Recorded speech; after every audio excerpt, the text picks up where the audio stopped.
Hello friends, आप सब लोग कैसे हैं? आई होप कि आप लोग बढ़िया होंगे।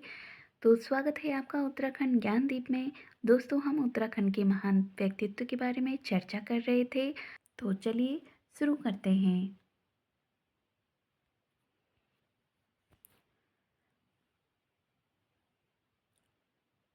पढ़ते हैं दोस्तों पौड़ी जनपद के महान व्यक्तित्व के बारे में।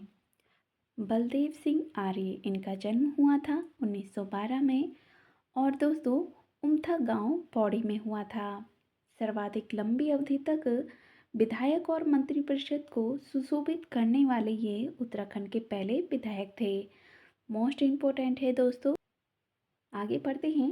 भवानी सिंह रावत, इनका जन्म हुआ था 8 अक्टूबर 1910 को नाथोपुर पंचूर गांव। कहाँ है दोस्तों? पौड़ी में। ये हिंदुस्तान समाजवादी प्रजातांत्रिक संघ के उत्तराखंड के एकमात्र सदस्य थे।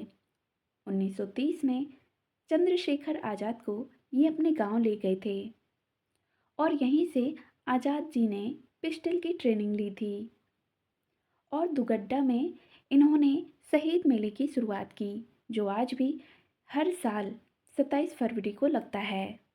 उत्तराखंड के एग्ज़ाम में पूछा भी गया है कि भवानी सिंह ने किस मेले की शुरुआत की थी और कब मनाया जाता है, तो 27 फरवरी और शहीदी मेले की शुरुआत की थी। भवानी सिंह रावत ने चंद्रशेखर आज़ाद को पिस्टल की ट्रेनिंग दी थी। तो इस तरह से दोस्तों प्रश्न पूछे जाते हैं। जगमोहन सिंह नेगी, इनका जन्म हुआ था 1905 में कांडी गांव पौड़ी में। नेगी जी का लगातार 5 बार विधानसभा में प्रवेश का एक रिकॉर्ड रहा। मोस्ट इम्पोर्टेंट है दोस्तों जगमोहन सिंह नेगी। आगे पढ़ते हैं।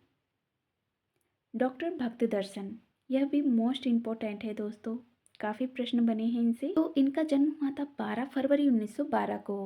भौराण गांव पौड़ी में है।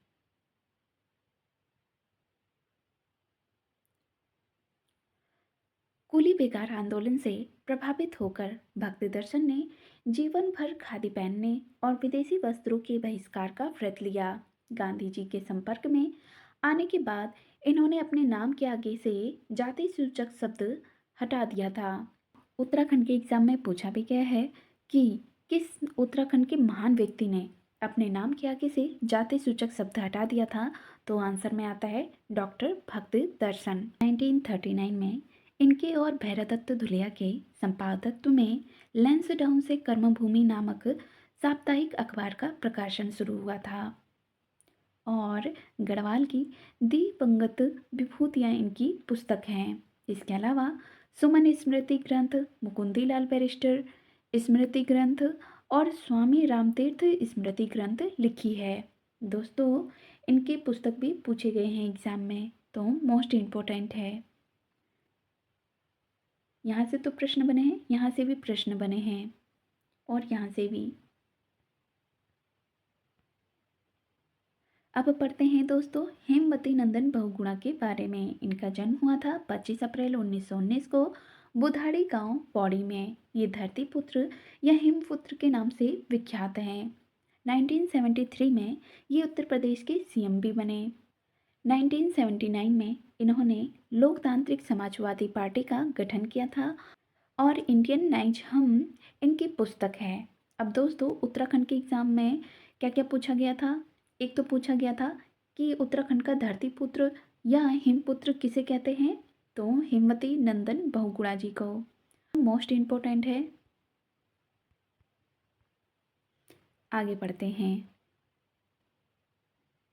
अब पढ़ते हैं दोस्तों मुकुंद राम बर्थवाल जी के बारे में। इनका जन्म हुआ था 1887 खंड ग्राम पौड़ी में। इन्हें दैवज्ञ के नाम से भी जाना जाता है। ज्योतिष में इन्होंने 1 लाख से अधिक श्लोकों की रचना की है और भारतीय ज्योतिष अनुसंधान संस्थान ने इन्हें अभिनव 12 मिहिर की उपाधि दी है। तो दोस्तों उत्तराखंड के एग्जाम में अभी तक का ये पूछा गया है कि दिव्यज्ञ के नाम से किन्हें जाना जाता है, तो मुकुंदराम बर्थवाल जी को। और 12 मिहिर की उपाधि किसे दी गई है, तो मुकुंदराम बर्थवाल जी को। आगे पढ़ते हैं।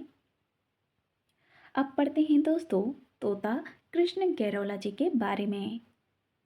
गढ़वाली लोक भाषा में गीत काव्य को नया आयाम देने वाले प्रथम गढ़वाली पद्य लेखक थे और इनका सबसे उत्कृष्ट गीति काव्य प्रेमी पथक का प्रकाशन 1932 में हुआ था। तो दोस्तों, उत्तराखंड के एग्जाम में पूछा जाता है, गढ़वाली लोक भाषा में गीति काव्य को नया आयाम देने वाले प्रथम गढ़वाली पद्य लेखक कौन हैं? तो तोता कृष्ण गैरोला जी। और प्रेमी पथक का प्रकाशन कब हुआ था? 1932 में। आगे पढ़ते हैं, जयानंद भारती जी के बारे में। गढ़वाल में डोला पाल की कुप्रथा के विरुद्ध आवाज उठाई थी इन्होंने। तो दोस्तों, उत्तराखंड के एग्जाम में पूछा भी गया है, डोला पाल की आंदोलन का संबंध किससे है? तो जयानंद भारती से।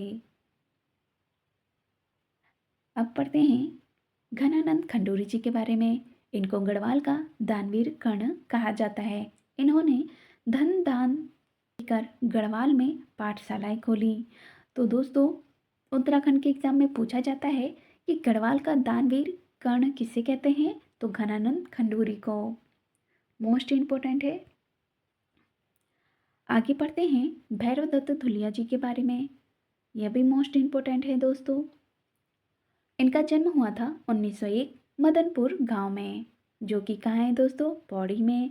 तो सन 1939 में इन्होंने लैंसडाउन से कर्मभूमि नामक पत्र निकाला था। दोस्तों, प्रश्न क्या बना है कि कर्मभूमि नामक पत्र कहाँ से प्रकाशित हुआ था? तो लैंसडाउन से। कब हुआ था? 1939 में। अब पढ़ते हैं दोस्तों डॉक्टर पीताम्बर दत्त बर्तवाल जी के बारे में। यह भी दोस्तों मोस्ट इम्पोर्टेंट है। इनका जन्म हुआ था 1901 में पालीग्राम में, जो कि कहाँ है दोस्तों? पौड़ी में। और 1931 में इन्होंने अंग्रेजी में अपना शोध ग्रंथ द निर्गुण स्कूल ऑफ हिंदी पोइट्री लिखी थी और हिंदी विषय को लेकर डॉक्टरेट पाने वाले यह पहले व्यक्ति थे। आगे पढ़ते हैं रूपक रहस्य गोस्वामी तुलसीदास गोरखवाणी प्राणायाम विज्ञान और कला सेवा सदन रामचंद्रिका आदि इनकी रचनाएं हैं। दोस्तों उत्तराखंड के एग्जाम में पूछा गया है, द निर्गुण स्कूल ऑफ हिंदी पोइट्री किसने लिखी है? तो नाम आता है डॉक्टर पीताम्बर दत्त बर्थवाल जी का। और इनकी रचनाओं से भी काफ़ी प्रश्न बने हैं। और प्रश्न यह भी पूछा जाता है कि हिंदी विषय को लेकर डॉक्टरेट पाने वाले पहले व्यक्ति कौन थे? तो नाम आता है डॉक्टर पीताम्बर दत्त बर्थवाल जी का।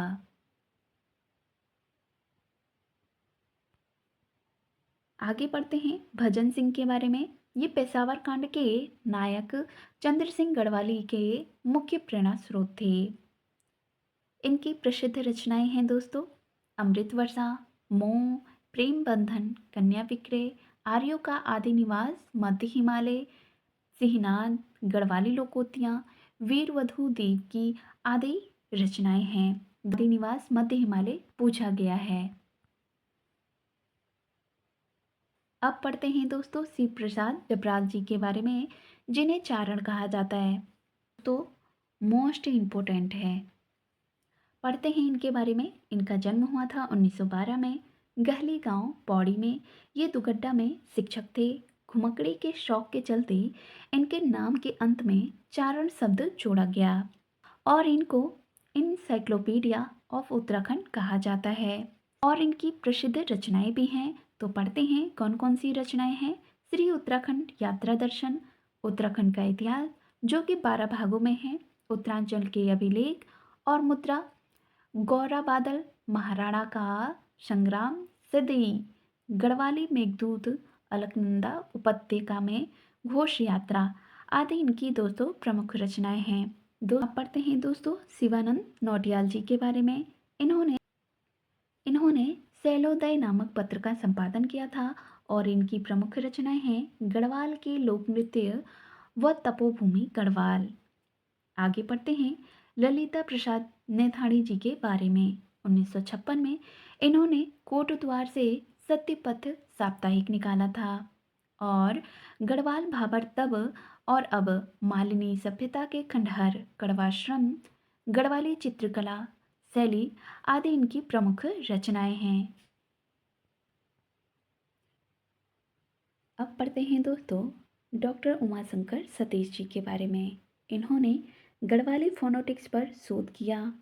ए लिंग्विस्टिक स्टडी ऑफ जोंसारी इनकी प्रमुख रचना है। दोस्तों मोस्ट इम्पोर्टेंट है, एग्जाम में पूछा गया है इनकी रचनाएं, नोट डाउन जरूर कीजिएगा। आगे बढ़ते हैं राजेंद्र धस्माना जी के बारे में। इन कविता संग्रह जो कि प्रकाशन हुआ था 1973 में और संग्रह का नाम है परवलय। और इनकी प्रमुख रचनाएं हैं जंकजोड़, अर्धग्रामेश्वर, जय भारत, जय उत्तराखंड, भड़ भंडारी, माधो सिंह इनकी प्रमुख रचनाएं हैं। अब पढ़ते हैं दोस्तों देहरादून जनपद के महान व्यक्तित्व के बारे में। महावीर त्यागी जी, इनका जन्म हुआ था 1899 में। ये फौज में भर्ती हो गए थे, ले, लेकिन ये एक राष्ट्रीय विचारक थे। तो राष्ट्रीय विचारों के होने से कोर्ट मार्शल कर निकाल दिए गए थे। पूरे स्वतंत्रता आंदोलन के दौरान ये 11 बार जेल गए थे और लगभग 7.5 वर्ष जेल में रहे। स्वतंत्रता आंदोलन के दौरान इन्हें देहरादून का सुल्तान भी कहा जाता है। दोस्तों उत्तराखंड के एग्जाम में पूछा जाता है कि देहरादून का सुल्तान किसे कहते हैं, तो महावीर त्यागी जी को। दोस्तों मोस्ट इम्पोर्टेंट है, आप लोग नोट डाउन ज़रूर कीजिएगा। और दोस्तों कैसा लगा कंटेंट कमेंट में ज़रूर बताइएगा और लाइक शेयर सब्सक्राइब करना ना भूलें।